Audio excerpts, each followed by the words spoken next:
Mesdames et messieurs, bonsoir et merci de votre fidélité. Bienvenue dans ce petit numéro, l'invité du journal de l'an.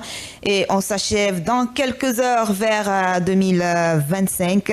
Et je reçois Monsieur Aluseni Makanera Kake, ancien ministre, ancien député, ancien conseiller communal de la commune urbaine de Boké, président du parti FND et coordonnateur national de la synergie GMD 2025.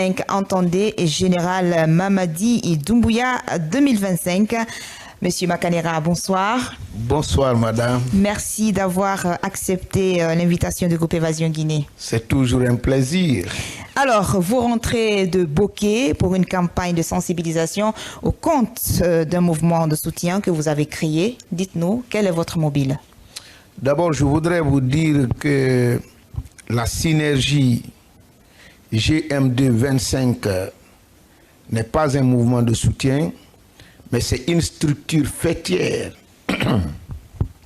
qui regroupe l'ensemble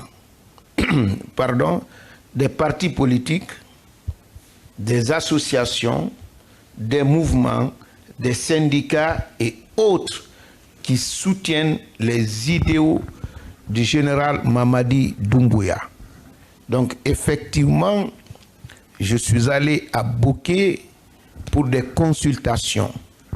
J'ai pu rencontrer des dizaines et des dizaines de mouvements de soutien, des personnes ressources, des partis politiques, et j'ai été agréablement surpris de l'engouement autour de la synergie général Mamadi Doumbouya 2025. Alors, vous êtes un ancien fervent défenseur du professeur Alpha Condé et aujourd'hui du général Mamadi Doumbouya. Qu'est-ce qui n'a pas marché et pourquoi défendez le bilan du CNRD? Bon, on fait une mauvaise lecture. Je ne suis pas un ancien défenseur du professeur Alpha Condé. Je reste et demeure un défenseur le professeur Alpha Condé. Mais en tant que musulman, Dieu, le prophète Mohammed, paix et salut sur lui, a dit, vous devez aider votre frère, même s'il a tort. Les gens étaient surpris. Comment on peut aider quelqu'un qui a tort? C'est de lui dire la vérité. Aujourd'hui, la seule alternative crédible pour lutter contre les maux qui rongent notre société, qui ont pour nom les clivages politico-ethniques, l'instrumentalisation de la jeunesse, la violence utilisée comme mode de gestion des partis politiques, pour moi, c'est le général Mamadi Doumbouya. La meilleure façon alors d'aider et le professeur Alpha Condé et la Guinée, c'est de soutenir celui qui peut lutter contre ça. Donc, je ne suis pas du tout opposé à lui, mais je suis opposé à certains actes qu'ils sont en train d'opposer. Quand on appelle à l'armée de prendre ses responsabilités, quand on appelle la jeunesse à sortir pour la violence, je ne partage pas. Moi, je suis un homme de paix, un homme de débat. Et débat veut dire ce qu'on fait pour ne pas se battre. Alors, quelle est votre grille de lecture sur la conduite de la transition?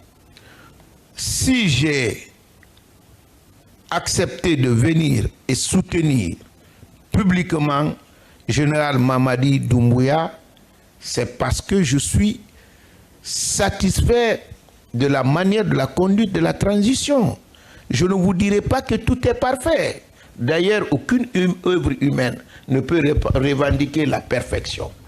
Vous savez, contrairement à la plupart des acteurs politiques en Guinée, dès la prise du pouvoir par le CNRD, j'ai été l'un, sinon le premier même, qui est parti condamner le coup d'État, mais qui a pris une position tout de suite. Je ne suis pas opposé au CNRD. D'ailleurs, le CNRD n'est pas un parti politique. Si je dois avoir des adversaires, ce sont des partis politiques. Par contre, je me positionne. Si le CNRD fait ce qui est dans l'intérêt de la Guinée et des Guinéens, naturellement, je soutiens.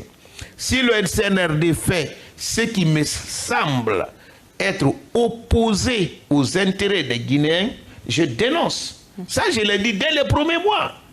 Je vous invite à demander le groupe qui est parti rencontrer le professeur Alpha Condé quand il était chez sa femme avant sa sortie. Tout le monde pensait que si je partais là-bas, j'allais être celui qui allait être chatouillé, félicité par le président.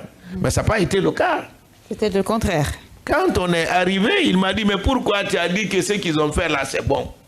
Je crois, entre-temps, il y avait le ministre Morikonde qui venait d'entamer un programme que j'ai trouvé impeccable pour le pays. Je crois qu'il parlait de RAVEC, quelque chose de ce genre. Oui, le RAVEC. J'ai soutenu le programme, j'ai félicité et j'ai encouragé. Il n'était pas d'accord. Mais je ne peux pas changer, c'est ma façon de fonctionner. Quand je dis quelque chose, c'est parce que c'est au fond du moi. Et si c'est au fond, je ne peux pas faire autrement. Je suis obligé de maintenir le cap. Alors, nous allons rester dans le cadre de la transition. Pourquoi les 10 étapes n'ont-elles pas été exécutées, selon vous? Bon, moi je pense que dans la vie, on n'atteint pas tous les objectifs. Hein? Et deuxièmement, on dit seuls les imbéciles ne changent pas. La dernière fois, je disais lors de ma conférence de presse que même Dieu a changé certains versets dans le Coran. C'est-à-dire, vous avez les versets abrogés, abrogés. Pourquoi? Dieu est la perfection, mais nous ne sommes pas parfaits. Donc, il a adapté ses messages par rapport à nous. Donc, s'ils ont prévu 10 points, et à l'arrivée, ils trouvent que les 10 points ne peuvent pas être réalisés à temps, moi je pense qu'il y a lieu de changer, puisque de toute façon, il n'est pas interdit de changer du bon côté. Donc, je suis très mal placé pour vous dire pourquoi ça n'a pas marché. Je sais, là, vous pouvez voir ce que j'avais dit auparavant.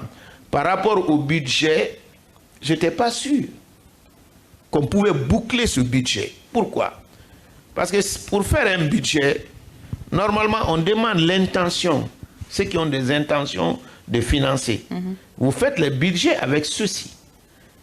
Si ce budget-là est bouclé, vous avez une certaine assurance de pouvoir exécuter.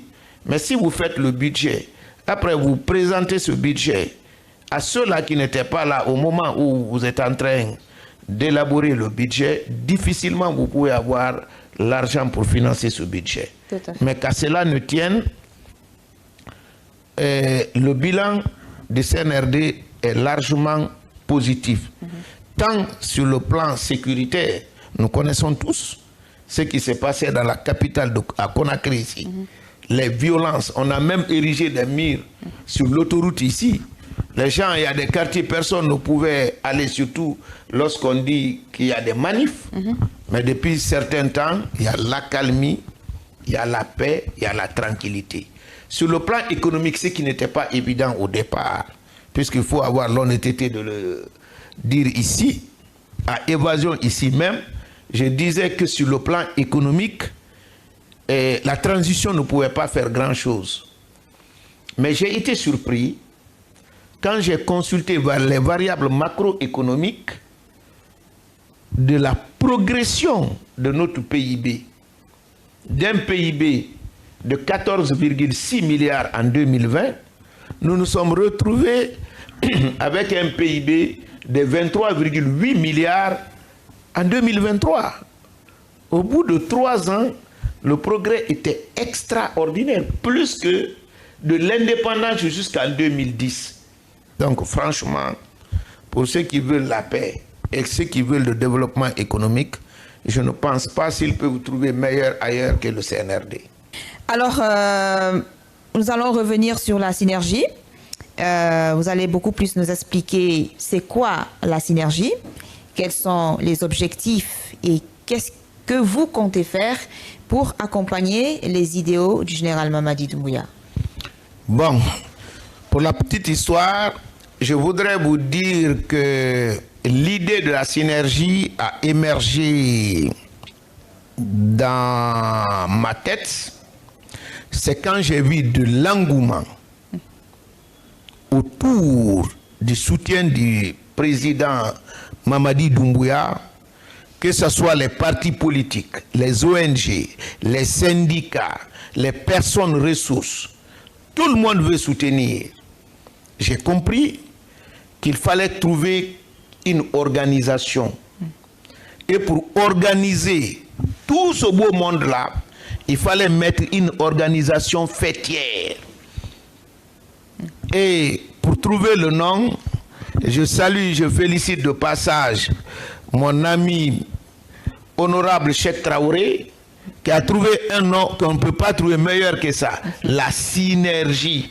C'est mettre ensemble tous ceux qui soutiennent le président pour créer un effet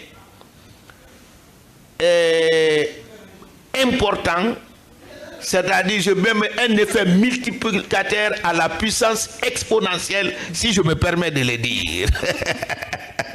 C'est pourquoi on a mis la synergie et c'est pourquoi on a créé la synergie. Nous allons faire quoi? Nous allons mettre au niveau national, parce qu'aujourd'hui, il n'y a que le coordinateur national. Oui. Nous allons créer une coordination nationale, coordination régionale, coordination préfectorale, communale, quartier et même secteur. En quoi faisant? Nous savons partout aujourd'hui en Guinée, il y a les hommes et les femmes qui sont décidés pour que Mamadi Doumbouya reste et sont prêts pour ça, en rang serré comme les édifices plombés. C'est pourquoi tous ceux qui viennent d'ailleurs, j'invite à travers votre micro, tous ceux qui veulent venir, de prendre contact avec la synergie. Nous avons nos bureaux au niveau de l'ancien bureau de Kerfara Kamara KPC, pas loin de 15 étages en ville. C'est là-bas que nous allons recevoir les demandes d'adhésion. Nous allons arrêter, nous allons attendre pendant une période parce qu'on veut être très démocrate. C'est pourquoi on n'a pas meublé la coordination, parce que tout se fera par la volonté des adhérents. Quand on va avoir suffisamment d'adhésion, comme on l'a déjà... Vous avez une limite d'adhésion ou... Non, c'est illimité. Illimité. Mais on a déjà des milliers, ça je vous garantis. Hein. Okay. Je ne m'abuse pas. Le premier jour, on avait plus de 30 partis politiques. Aujourd'hui, je suis convaincu qu'on a dépassé une centaine. Maintenant, qu'est-ce qu'on va faire? Vous allez nous dire partout où vous êtes installés. Et nous, on va faire la déconcentration territoriale. On va venir au niveau de la commune de Matam, par exemple. Toutes les associations, les partis, pour tous ceux qui sont concernés, ils se retrouvent. Ils forment la coordination communale. Mais avant ça, on a déjà fait pour le secteur de la même manière. On a fait au niveau du quartier de la même manière, au niveau de la commune. Ils vont se retrouver pour mettre en place une coordination nationale. Et ceux qui ne sont pas dans un parti politique, par exemple, personnes physiques?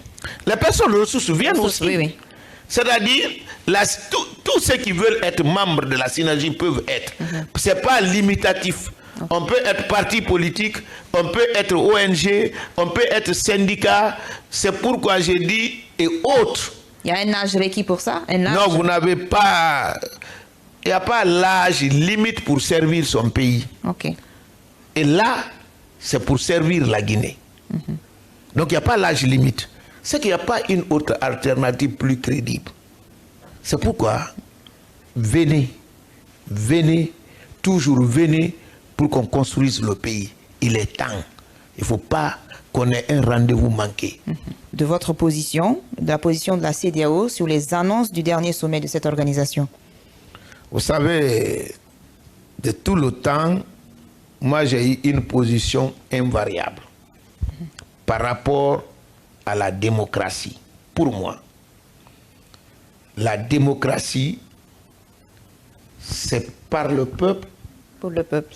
Et pour le peuple. Seul le peuple doit pouvoir décider de son sort, mais pas des fonctionnaires haut placés qu'ils soient, qui doivent aller se mettre quelque part, qu'ils soient CEDEAO, l'ONU ou l'Union africaine, pour décider à la place de ce peuple-là. Quand on n'est pas d'accord, on a un arbitre, c'est le peuple. Oui. Donc pour moi, ce qui compte, c'est la sincérité du vote. Vous voulez 5 ans, les autres veulent 2 ans. On demande au peuple, il décide. D'ailleurs, pour dire tel peut être candidat, tel ne peut pas être candidat, je ne l'ai jamais soutenu. Et ce n'est pas aujourd'hui que je vais commencer. C'est notre combat presque de toute une vie. Vous vous rappellerez qu'en 1990, il y avait même eu des propositions ici pour 2 partis. Nous avons dit non, il faut le multipartisme intégral.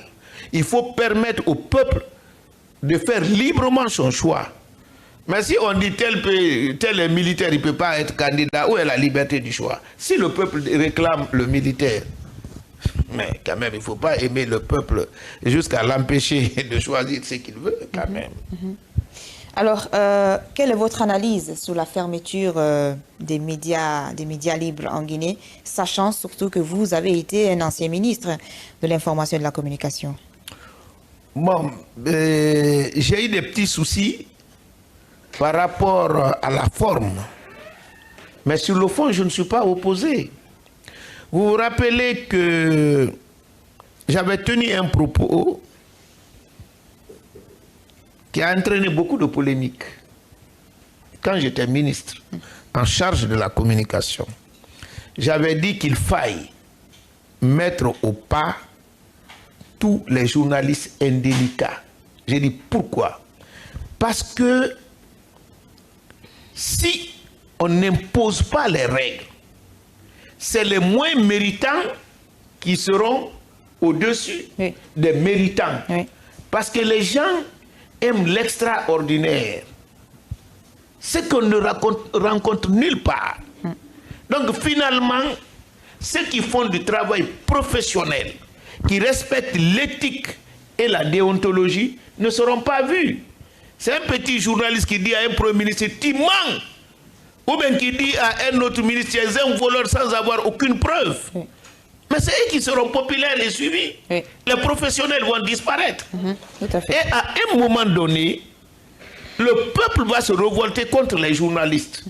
Vous n'êtes pas surpris que les grands médias de la Guinée soient complètement fermés et que les gens soient même contents. Moi, je n'ai pas vu des gens qui ont exprimé des regrets. Tous les regrets que j'ai entendus, c'est des politiciens déguisés.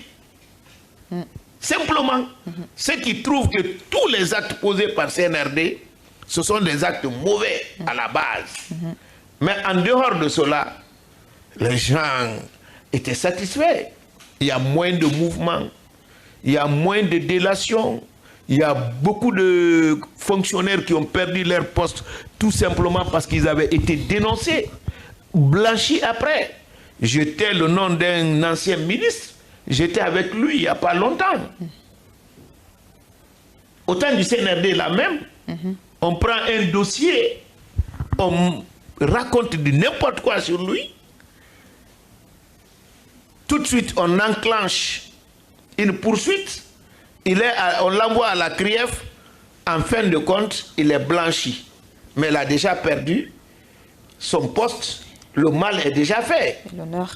Donc, pour moi, c'est salutaire quand les gens ne respectent pas l'éthique et la déontologie. Alors, que répondez-vous à ceux qui pensent que Aluseni Makanera Kake est trop versatile? Bon, ça c'est une très belle question. Vous savez, j'étais dans une émission il y a un jour, quelqu'un qui a posé la question. Et il dit, vous êtes très versatile. Bon, ils ont un nom là.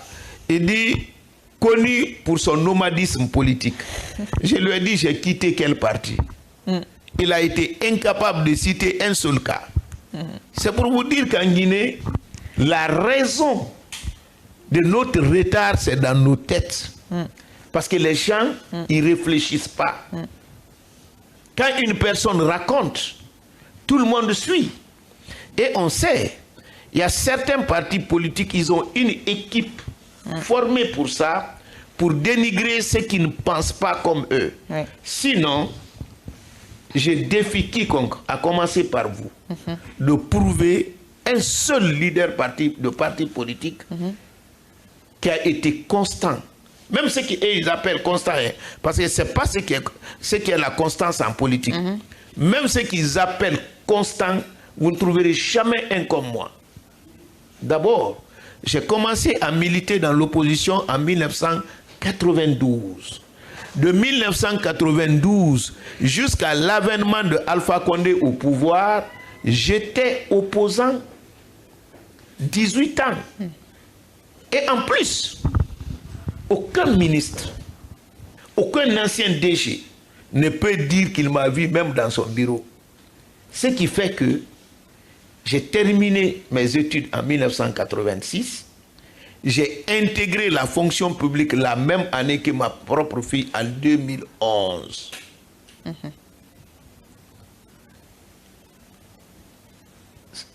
C'est pourquoi, quand les gens posent cette question, je lis les articles. Excusez-moi, madame, vous êtes journaliste, mais je me pose la question, quel est l'objectif des journalistes guinéens? Parce que quand vous écrivez « connu pour son nomadisme », vous ne pouvez pas prouver. Alors que le rôle du journaliste, c'est de chercher la vérité. De faire des recherches approfondies. Et rétablir la vérité. Tout à fait. Je vous dis, madame, même mon départ du RPG, parce que je n'ai jamais été RPG. En 2010, j'étais à la tête d'un parti politique qui s'appelait le RNI, Rassemblement National des Indépendants. Nous avons fait alliance avec le RPG dès le premier tour. Après la victoire, nous avons créé ensemble, sur mon initiative, le RPG Arc-en-Ciel. J'ai été nommé ministre. Quand j'ai perdu mon poste de ministre, je me suis retourné quand même de toute façon au parti. J'ai été radié de ce parti avec Ousmane Kaba. Ousmane Kaba est encore vivant. Et puis, ce n'est pas les responsables du RPG qui diront le contraire. Donc, je ne sais pas, j'ai quitté quel parti. Deuxièmement, ce qui est encore dommageable pour la démocratie et pour le pays, c'est de croire que un Makanera, qui était opposant depuis 1992, quand il rejoint l'opposition, il est avec quelqu'un qui est venu dans l'opposition seulement en 2007. Et après avoir passé au gouvernement, ceux qui ont eu le courage de se battre sans moyens, sans trésor de guerre, sans être ministre, sans être directeur général, et ils ne sont pas propriétaires de l'opposition, c'est ceux qui sont devenus ministres. Ils sont assis sur des fortunes qui représentent plusieurs millions d'années de leur salaire. C'est eux qui sont opposants. Je les concède ça. Mais ce qui est important aujourd'hui à signaler, c'est que la constance en politique, ce n'est pas derrière les hommes. Ce qu'on appelle un politicien constant, c'est par rapport aux principes et aux valeurs. Je me bats pour les valeurs et les principes. Je ne me bats pas pour un homme. C'est pourquoi, vous-même vous avez remarqué, quand j'ai dit tout de suite, je soutiens Mamadi, j'ai commencé à évoquer les raisons. Ce n'est pas sa personne physique. Mais avant lui, les partis étaient pourris.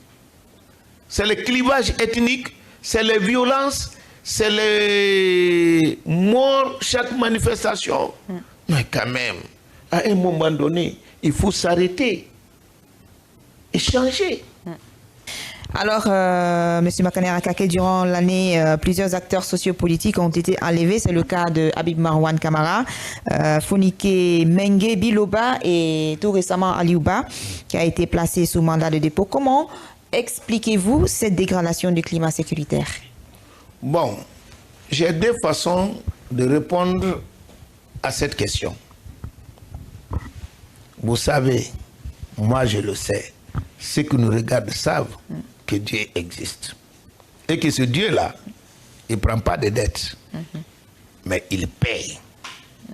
La plupart des gens qui sont cités là, ou sinon que tous, ils avaient établi une liste devant vous tous ici. Certains même ont dit que tant que nous, on n'est pas en prison, la transition n'a pas commencé.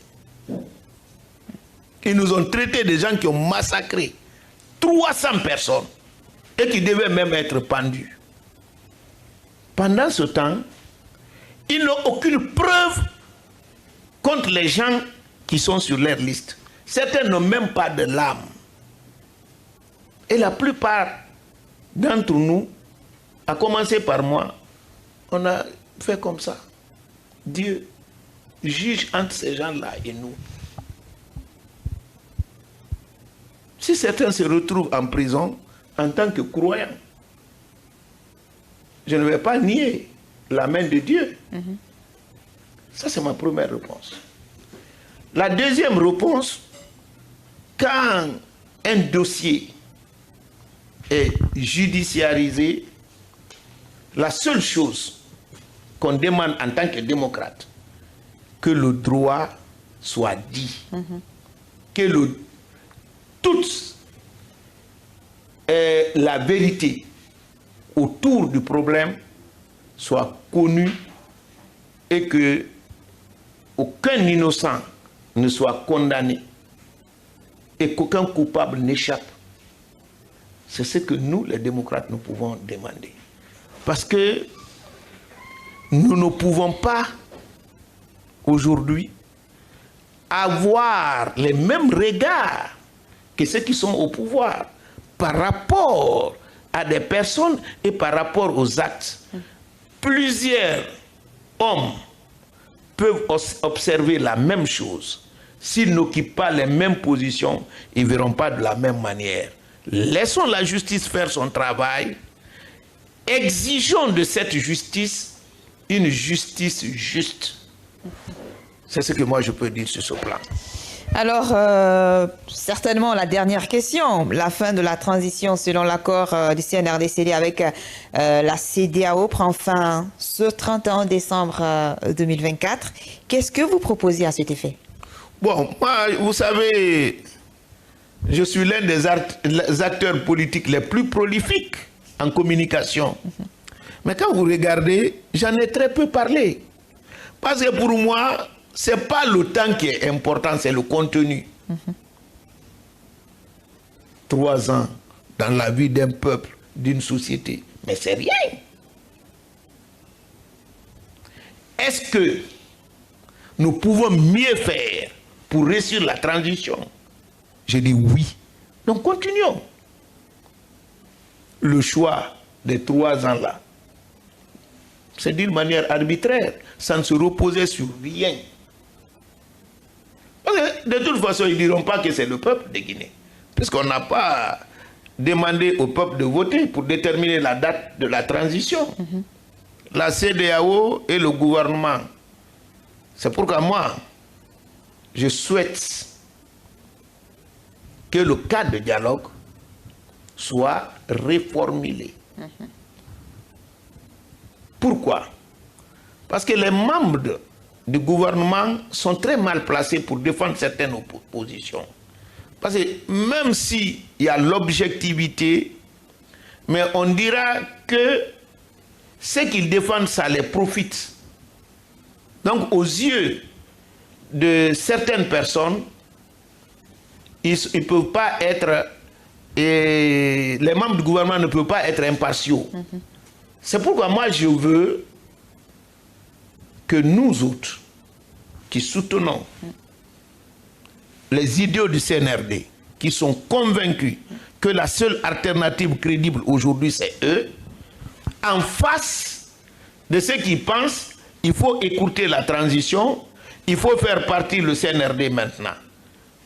On vient autour de la table, on débat. La population nous regarde. Oui, tout à fait. Si on s'entend, tant mieux. Si on ne s'entend pas, l'arbitre c'est le peuple. On passe au référendum. Le peuple vote.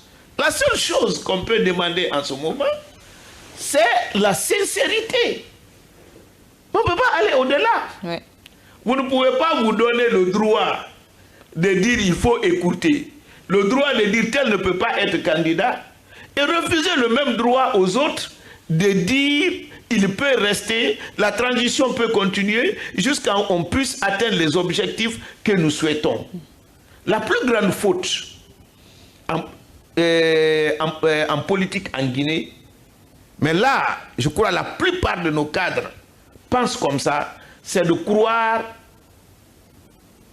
que celui qui ne pense pas comme toi est un traître, qu'il n'aime pas le pays. Ça, c'est la plus grande faute. On ne peut pas construire une démocratie avec un seul groupe. Si nous faisons l'unanimité, on n'a même pas besoin d'un roi. Oui. En plus forte raison, maintenant, un président de la République. Et surtout, aujourd'hui, la plupart des leaders des partis politiques de l'opposition, mais ils étaient au pouvoir hier. C'est pourquoi je veux m'adresser aux jeunes de Guinée.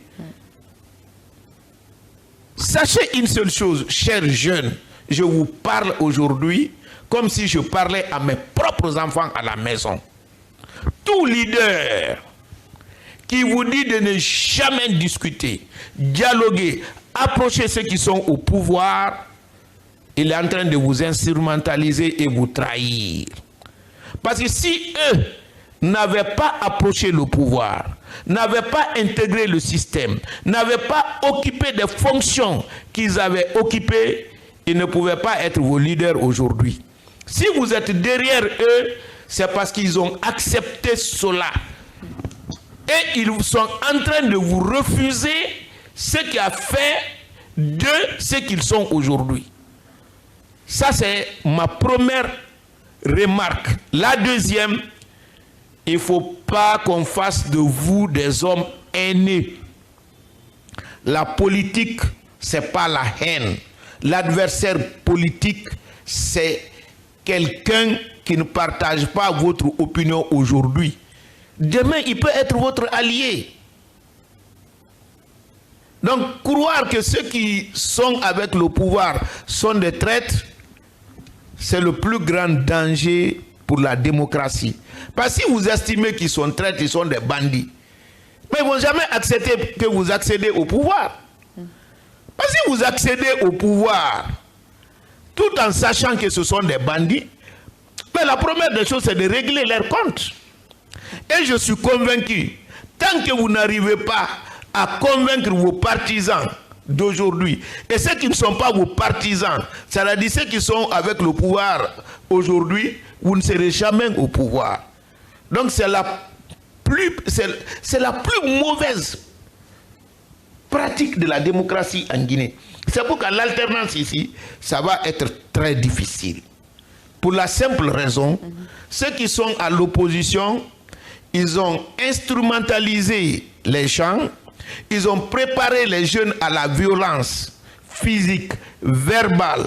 Quand vous êtes seulement avec le pouvoir, vous êtes considéré comme maudit, vous êtes considéré comme apatride, comme traître, avec qui il faut régler le compte dès que la situation change. Et puisque eux seuls ne peuvent pas être au pouvoir, c'est pas facile qu'il y ait l'alternance en Guinée. Encore une fois, je réitère mon soutien au général Mamadi Doumbouya pour mettre fin à ces pratiques qui dégradent la démocratie dans notre pays. Et voilà, mesdames et messieurs, c'en est terminé au compte de l'invité du Journal de l'An. Je rappelle que nous avons reçu Aluseni Makanera Kake, ancien ministre, ancien député et coordonnateur de la synergie GMD 25. Entendez, général Mamadi Doumbouya 2025. Voilà, Mamadi Doumbouya 2025. Dans quelques heures, nous serons en 2025, bien sûr. Alors, votre message de souhait avant de se quitter?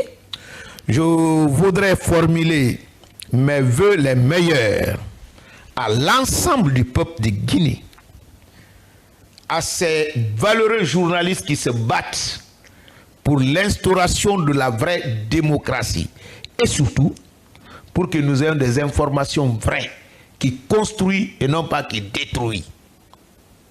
Je voudrais demander au peuple de Guinée que cette année 2025 nous donne suffisamment de force pour qu'on puisse régler nos différends autour de la table. Et quand on n'est pas d'accord, qu'on accepte l'arbitrage du peuple de Guinée. C'est ça la démocratie. Et de comprendre que mon adversaire politique est un adversaire momentané. Votre allié aujourd'hui peut être votre adversaire de demain et votre adversaire d'aujourd'hui peut être votre allié de demain. Et que la démocratie là soit pour nous un facteur d'unité nationale et un vecteur de développement. Bonne et heureuse année au peuple de Guinée. Et voilà, mesdames et messieurs, merci de nous avoir suivis. Bonne année à tous nos valeureux téléspectateurs. Merci à tous de l'avoir suivi. La régie, à vous l'antenne pour la suite du Journal de l'An.